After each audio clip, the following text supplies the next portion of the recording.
Episode 2, Shadows on Okpara Avenue. The city didn't stop for secrets. The next day, the streets of Enugu danced with live buses honking, vendors shouting prices, young men in clean sneakers chasing Naira dreams. But inside Chibundu's hostel room, the air was still. He, Addis, and Ifeanyi stared at the photo. The man in the red mask had the same tribal mark as Chibundu's father. Wait, Addis whispered. Are you saying your own father might be connected to this secret? Chibundu's chest tightened. He always warned me not to chase the past. What if he wasn't afraid but guilty? They needed answers. That evening, Chibundu confronted his father, Chief Ibuka. The man sat in his parlor, sipping palm wine, watching African magic epic. When he saw the photo, his face fell pale. He turned off the TV, leaned back, and sighed. I had hoped you'd never find this. Why, Papa? What did grandfather do? Who is the man in the red mask? Chief Ibuka spoke slowly. Your grandfather uncovered a covenant between 5 powerful Igbo elders. They summoned a spirit to protect our land during the war, a talking skull bound by blood. But to seal the spell, one innocent had to be sacrificed. That boy was the red mask's younger brother. Chibundu's jaw dropped. You mean murder? Your grandfather refused. He stole the skull to stop the ritual and fled to the city. But the curse followed him. It's why your uncle died young. It's why I've always been afraid for you. Suddenly, the lights flickered. The TV turned on by itself. In a golden glow on the city's concrete veins, Chibundu, Addis, and Ifeanyi knew they couldn't delay any longer. The skull had named Ogbunike, their ancestral village nestled in Anambra Hills, home to the sacred Ogbunike Caves and countless stories whispered through time. None of them had been there in years. But it was where this journey had started generations ago, and now it was where it must be completed. They packed lightly some food, charms from Addis' grandmother, a portable speaker playing soft gospel music for Ifeanyi's nerves, and of course, the skull wrapped in white linen and sealed in a metal box. The moment they hit the expressway, the air felt different. Every kilometer away from Enugu peeled back layers of modern noise and brought them closer to something ancient. As they neared the village, an eerie fog rolled across the road like spilled milk. Trees stood taller, older. The land breathed in ways that Enugu never did. When they entered Ogbunike, the villagers stared. Some stepped back. An old woman holding a calabash hissed and covered her eyes when she saw Chibundu.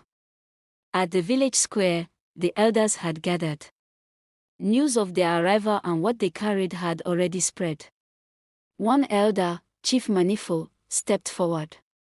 His white beard curled like smoke, and his eyes bore decades of knowing. You brought it back, he said. We didn't mean to awaken it, Chibundu explained.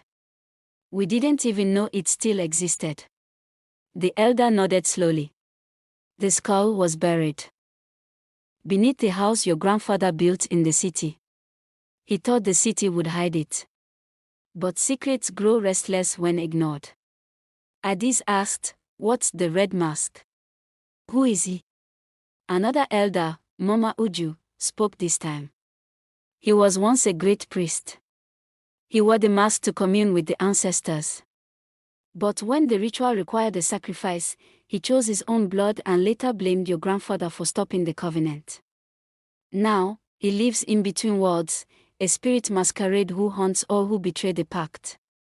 They told the trio that the only way to end the curse was to take the skull into the Ogbunike Caves, the ancient shrine of truth, and perform a cleansing ritual before the red moon.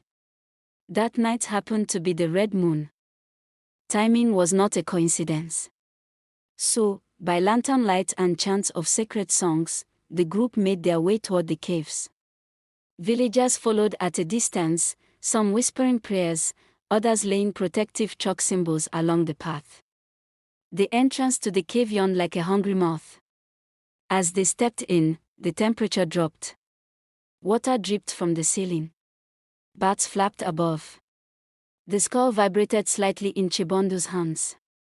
Deep inside, a small chamber opened up, illuminated by an underground spring that reflected the lanterns. Here, the skull began to speak clearly again. This was where I was first awakened. Where the covenant was made and broken. Chibundu placed the skull on a flat rock in the center. Adi sprinkled white chalk around it in a sacred circle while Ifeanyi read aloud from a ritual scroll given by the elders. Then, suddenly drums began to echo. But there were no drummers. The cave walls paused. And then, it came. From the shadows emerged a figure clad in crimson cloth, tall and regal, with a fearsome red mask carved with Nsibidi symbols. His feet didn't touch the ground. Around him danced black flames. His voice thundered like the earth itself. You dare return here, blood of the traitor. It was the red mask. Chibundu stood his ground, though every part of him screamed to run. This curse ends now. The truth must come out. You would destroy protection for the sake of pride. Your grandfather ruined the East's spiritual defense. No. Chibundu shouted. He refused to kill an innocent. That's not protection, that's blood sacrifice. The red mask howled in fury and began to descend upon them. The walls cracked. Bats scattered. Adis flung protective powder into the air while Ifeanyi held the skull high. Let the skull speak. Adis cried. The skull glowed suddenly, and light burst from its mouth like a beam. The red mask staggered backward.